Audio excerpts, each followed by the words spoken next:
วัสดีค่ะวิวจาก Channel Point of View ค่ะหลังจากที่คราวที่แล้วเนี่ยวิวเล่าเรื่องเกี่ยวกับพระจักรพรรดิราชไปนะคะแล้วมีการกล่าวไปถึงพระพุทธมหามณีรัตนปฏิมากรหรือว่าพระแก้วมรกตซึ่งทุกคนก็เรียกร้องกันหนักมากว่าไม่ได้ค่ะอันนี้มันคลิปแพงเกินไปนะคะจะทิ้งไว้แบบนี้ไม่ได้จะต้องมาเล่าต่อดังนั้นนะคะวันนี้วิวก็เลยคิดว่าเรามาต่อด้วยเรื่องพระแก้วมรกตกันดีกว่าค่ะซึ่งเนื้อหาที่วิวจะนำมาเล่าให้ทุกคนฟังในวันนี้นะคะรวบรวมมาจาก3แหล่งด้วยกันค่ะแหล่งแรกเนี่ยนะคะก็คือหนังสือชื่อว่ารัตนพิมพวงศ์ค่ะเล่มที่2นะคะชื่อว่าชินการมาลีปกรณ์หรือว่าที่หลายๆคนจะรู้จักกันในนามชินการมาลีหรือว่าชินการมาลินีค่ะและแหล่งที่3นะคะก็คือพวกตำนานที่เกี่ยวข้องกับพระธาตุจอมปิงค่ะโอเคค่ะพร้อมที่จะไปฟังเรื่องราวที่ทั้งสนุกแล้วก็มีสาระหรือยังคะถ้าพร้อมกันแล้วนะคะอย่าลืมติดตามวิวในช่องทางต่างๆเพื่อที่จะได้ไม่พลาดเวลาวิวออกคลิปวิดีโอใหม่ๆค่ะรวมถึงกดปุ่ม subscribe และกดปุ่มกระดิ่งเล็กๆที่อยู่ด้านข้างด้วยนะคะโอเคไม่นอกเรื่องไปไกลค่ะถ้าพร้อมแล้วก็ไปฟังกันเลยพูดถึงพระแก้วมรกตเนี่ยนะคะหลายคนเข้าใจผิดไปเรียบร้อยค่ะว่าแบบ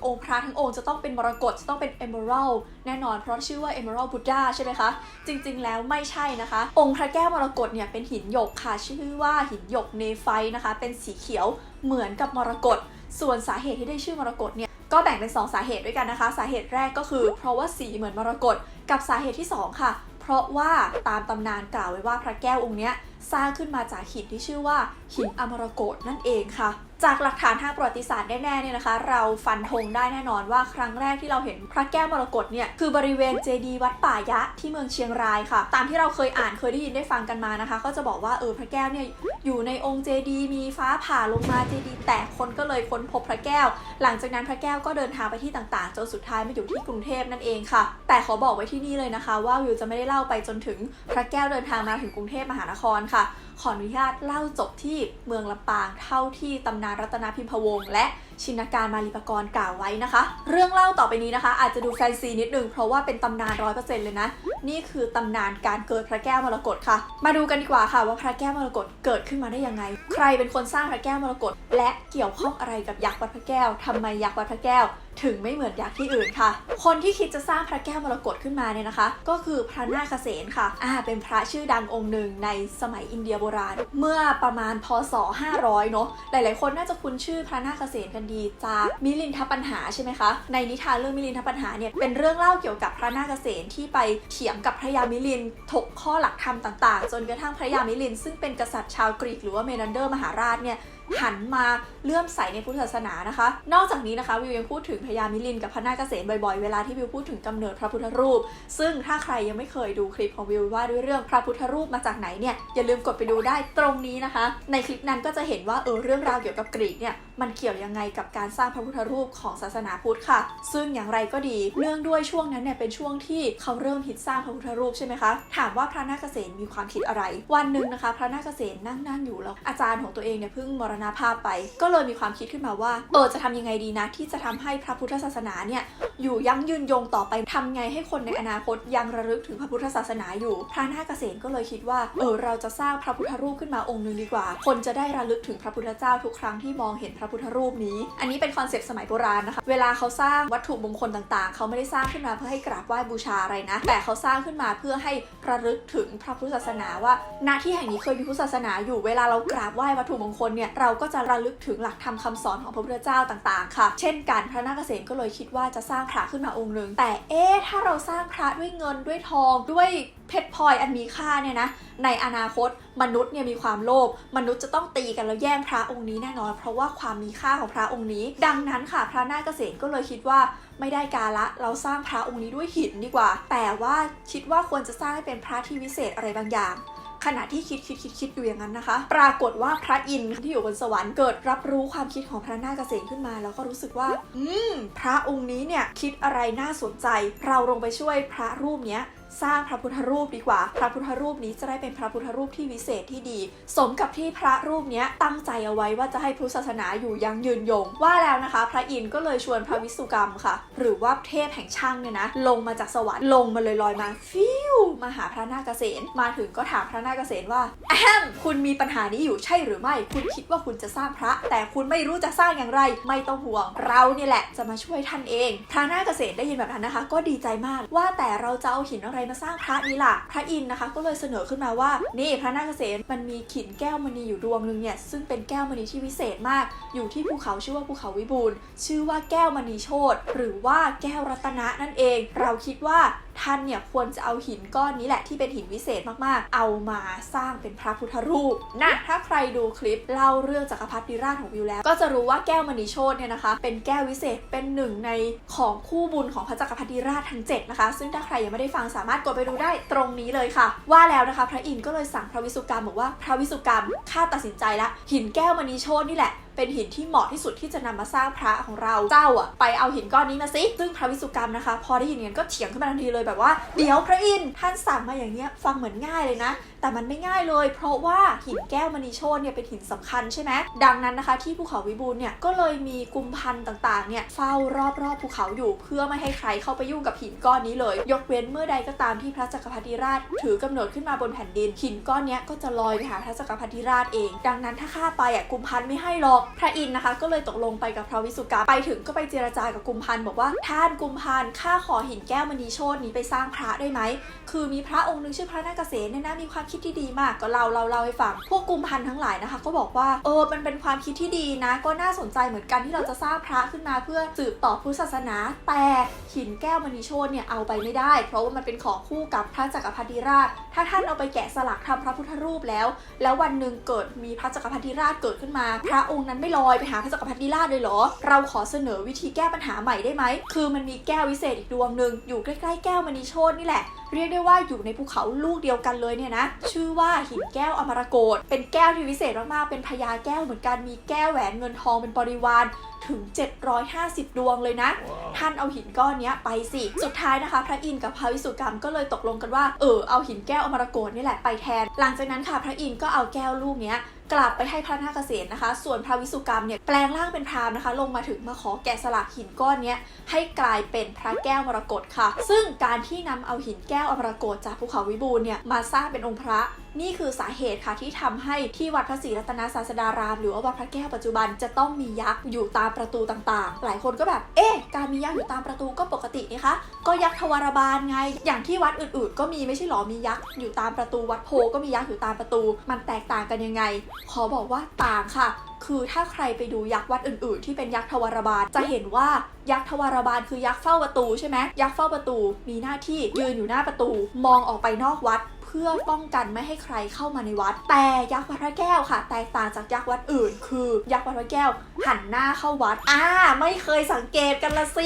ิทำไมยักษ์วัดพระแก้วหันหน้าเข้าวัดเพราะว่าคนไทยค่ะมีความสับสนกันระหว่างยักษ์กับกุมพันเราถือว่ายักษ์กับกุมพันเป็นสิ่งมีชีวิตสิ่งเดียวกันนะซึ่งจริงๆแล้วยักษ์กับกุมพันเป็นสิ่งมีชีวิตคนละสปีชีส์กันนะคะถ้ามีโอกาสวันหลังจะมาเล่าให้ฟังนะคะอย่างไรก็ตามสาเหตุที่ยักษ์วัดพระแก้วหันหน้าเข้าด้านในเพราะว่ายักษ์พวกนี้นะคะเป็นยักษ์ของภูเขาวิบูลย์ที่มีหน้าที่เฝ้าแก้วมณีวิเศษต่างๆดังนั้นยักษ์พวกนี้ก็เลยจะต้องหันหน้าเข้าแล้วก็สายตาจ้องมองไปที่แก้วมณีตลอดเวลาค่ะออกนอกเรื่องไปไกลกลับเข้าเรื่องต่อค่ะหลังจากที่พระวิสุกรรมนะคะแกะสลักแก้วอมรกตเนี่ยให้กลายเป็นพระแก้วมรกตแล้วพระนาคเษนและพระอินทร์นะคะก็มีการทำพิธีต่างๆนานาเพื่ออัญเชิญพระธาตุต่างๆที่สำคัญเนี่ยเข้าไปอยู่ในพระแก้วมรกตจนเรียกได้ว่าเป็นพระองค์ที่ค่อนข้างศักดิ์สิทธิ์เลยทีเดียวนะคะพระองค์นี้ก็อยู่ที่อินเดียที่เมืองปาตาลีบุตรเนี่ยไปเรื่อยๆนะคะคนก็บูชากันต่อมาจนกระทั่งผ่านไปหลายร้อยปีนะคะที่เมืองแถบนั้นค่ะเกิดกลียุคขึ้นคือเกิดศึกสงครามต่างๆคนก็กลัวกันค่ะว่าพระแก้วมรกตเนี่ยจะได้รับอันตรายก็เลยอัญเชิญพระแก้วมรกตนะคะ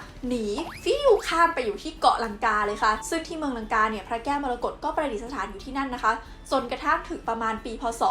1200ค่ะก็เกิดกษัตริย์องค์หนึ่งขึ้นในพม่านะคะในเมืองพุกามตอนนั้นชื่อว่าพระเจ้าอนุรุตหรือที่ถ้าใครอ่านประวัติศาสตร์ไทยจะคุ้นชื่อกับอโนรธาอะไรประมาณนี้นะซึ่งพระเจ้าอโนรธาเนี่ยเขาบอกว่าเป็นธรรมราชาองค์หนึ่งที่แบบมีฤทธิ์มากนะวันหนึ่งนะคะพระเจ้าอโนรธาเนี่ยเกิดรู้สึกว่าพระไตรปิฎกที่พม่าตอนนี้มันไม่แม่นยำเลยคัดลอกกันต่อมาหลายท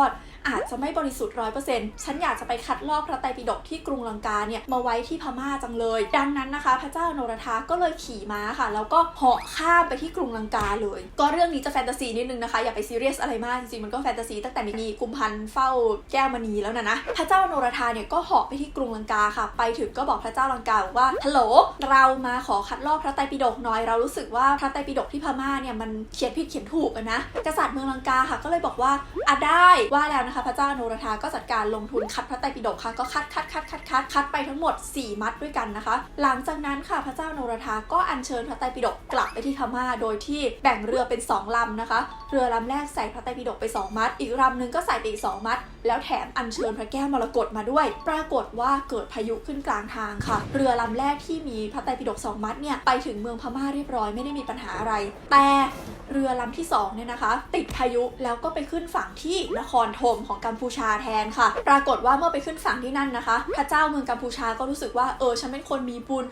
พระแก้วมรกตและพระไตรปิฎกมาหาฉันดังนั้นฝั่งเมืองกัมพูชาก็เลยเอาพระแก้วมรกตกับพระไตรปิฎกไปบูชาค่ะฝั่งพระเจ้าอโนรธาเนี่ยกลับเมืองไปหลายปีก็แบบพระไตรปิฎกที่ฉันคัดมาเมื่อไหร่ฉันจะได้คืนสักทีดังนั้นก็เลยตัดสินใจขี่ม้าเหาะไปเมืองกัมพูชาค่ะเพื่อจะไปทวงพระไตรปิฎกคืนไปถึงเนี่ยนะคะก็ไปสำแดงอิทธิฤทธิ์ต่างๆเช่นไปถึงก็แบบปวดฉี่จังเลยไปฉี่รถหินก้อนหนึ่งปรากฏว่าหินเนี่ยนะแตกทันทีเลยบังเอิญว่าตอนนั้นมีพระรูปหนึ่งเห็นพอดีพระก็แบบอุ้ยโยมเป็นใครอะทำไมโยมถึงมีฤทธิ์ขนาดนี้พระเจ้าอโนรธาก็ยังไม่เปิดเผยตัวนะว่าฉันเองอโนรธาก็บอกแค่ว่าฉันเป็นทูตของพระเจ้าอโนรธาน่ะจะมาขอเชิญพระไตรปิฎกคืนพระองค์นี้นะคะก็เลยไปแจ้งให้กษัตริย์เมืองนครธมฟังค่ะกษัตริย์เมืองนครธมหรือกษัตริย์เมืองกัมพูชาเนี่ยนะได้ยินก็เลยแบบไม่คืนทำไมฉันต้องคืนด้วยพระไตรปิฎกมาหาฉันเพราะว่าฉันเป็นคนที่มีบุญฝั่งพระเจ้าอโนรธาได้ยินอย่างนั้นนะคะก็โกรธก็แบบไม่ได้ฉันอุตส่าห์คัดเองกับมือดังนั้นนะคะพระเจ้าอโนรธาก็เลยไปเอาไม้มาท่อนหนึ่งค่ะแล้วก็ดินสอพองเนี่ยฝนไม้ไปฝน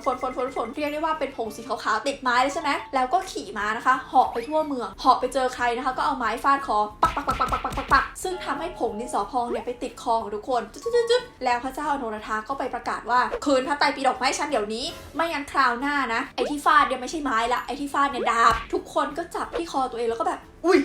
ฉันโดนฟาดตั้งแต่เมื่อไหร่นี่ถ้าเป็นดาบนี่ตายไปแล้วนะดังนั้นนะคะกษัตริย์เมืองกัมพูชาก็เลยยอมคืนพระไตรปิฎกให้พระเจ้าอโนรธาไปค่ะแต่พระเจ้าอโนรธาลืมเชิญพระแก้วมรกตกลับไปด้วยนะคะดังนั้นพระแก้วมรกตก็เลยอยู่ที่เมืองกัมพูชาตั้งแต่นั้นมาค่ะหลังจากนั้นนะคะพระแก้วมรกตก็อยู่ที่นั่นมาอย่างยาวนานจนกระทั่งปีหนึ่งก็เกิดเรื่องขึ้นมาค่ะคือกษัตริย์เมืองกัมพูชาเนี่ยมีลูกของกษัตริย์เมืองกัมพูชาเลี้ยงแมลงวั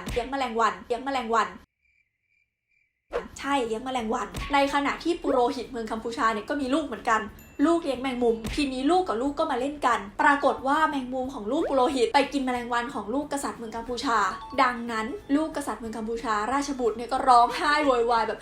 มันกินแมลงวันของลูกพ่อต้องลงโทษมันด้วยลูกร้องไห้พ่อก็ไม่พอใจนะคะดังนั้นกษัตริย์เมืองกัมพูชาค่ะก็เลยสั่งประหารชีวิตลูกของปุโรหิตทิ้งเพราะว่าแมงมุมไปกินแมลงวันซึ่งเผอิญว่าการกระทำของกษัตริย์เมืองกัมพูชาตอนนั้นอะมันดูแบบผิดศีลธรรมสุดๆนะดังนั้นพญานาคที่ดูแลอยู่ในต้นเลสาบหรือว่าทะเลสาบเนี่ยนะคะก็เลยขึ้นมาอาละวาดแล้วก็จมเมืองกัมพูชาตอนนั้นทิ้งเลยค่ะคนแถวนั้นนะคะก็กลัวพระแก้วมรกตจะจมน้ำไปค่ะก็เลยอัญเชิญพระแก้วเนี่ยหนีไปที่อื่นนะคะหลังจากนั้นนะคะพระแก้วมรกตก็ไปอยู่ที่นั่นที่นี่อีกเยอะแยะมากมายเลยค่ะจนกระทั่งสุดท้ายนะคะกษัตริย์เมืองเชียงรายซึ่งเป็นน้องของพระเจ้ากือนาเนี่ยก็มาอัญเชิญพระแก้วมรกตไปไว้ที่เชียงรายค่ะและที่เชียงรายเนี่ยนะคะพระแก้วมรกตก็อยู่ที่นั่นอย่างยาวนานเลยนะคะจนกระทั่งเกิดสงครามกลางเมืองขึ้นค่ะทำให้คนกลัวว่าพระแก้วมรกตเนี่ยจะโดนขโมยไปอีกก็เลยเอาพวกปูนเอาพวกอะไรเนี่ยมาโบกปิดพระแก้วมรกตไว้เพื่อให้เหมือนเป็นแบบพระปูนธรรมดาไม่ได้เป็นพระที่ข้างในเป็นหินที่มีค่านะคะซึ่งตรงนี้ตำนานก็จะแยกเป็น2ทางแล้วแต่ว่ามันจะคล้ายๆกันนะตำนานของทางรัตนพิมพวงศ์กับชินการมาลีปกรณ์เนี่ยก็จะบอกแค่ว่าเอาพระเนี่ยโบกปูนเอาไว้แล้วก็ทิ้งไว้ตรงนั้นไม่มีอะไร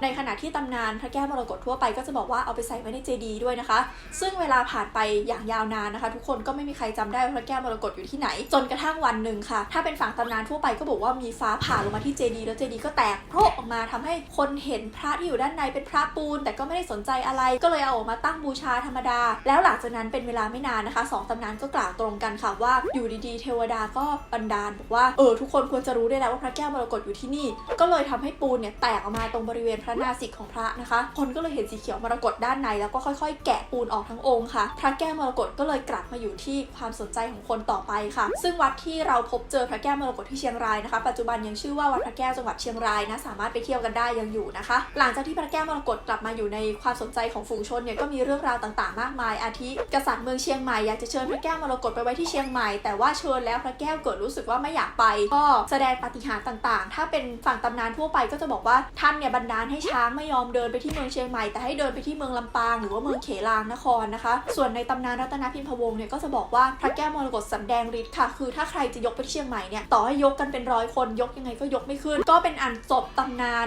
ของเรื่องพระแก้วมรกตแต่เพียงเท่านี้ค่ะส่วนใครอยากรู้ว่าทำไมพระแก้วมรกตถึงมาอยู่ที่กรุงเทพก็ไปหาอ่านกันเอาเองนะไม่น่าหาอ่านยากเท่าไหร่ค่ะทั้งหมดนี้ก็เป็นเรื่องราวเกี่ยวกับพระแก้วมรกตที่วิวอยากมาเล่าให้ทุกคนฟังค่ะเดี๋ยวก่อนค่ะอย่าเพิ่งปิดคลิปนะคะเดี๋ยวตอนสุดท้ายวิวจะมาเพิ่มเติมความรู้เกี่ยวกับพระแก้วมรกตให้ค่ะอย่างไรก็ตามนะคะใครมีความเห็นอะไรเพิ่มเติมเกี่ยวกับคลิปนี้อย่าลืมคอมเมนต์มาคุยกันด้านล่างแล้วก็กดไลค์เป็นกำลังใจให้วิวกับกดแชร์เพื่อชวนเพื่อนๆมาดูด้วยกันค่ะแล้วพบกันใหม่โอกาสหน้านะคะบ๊ายบาย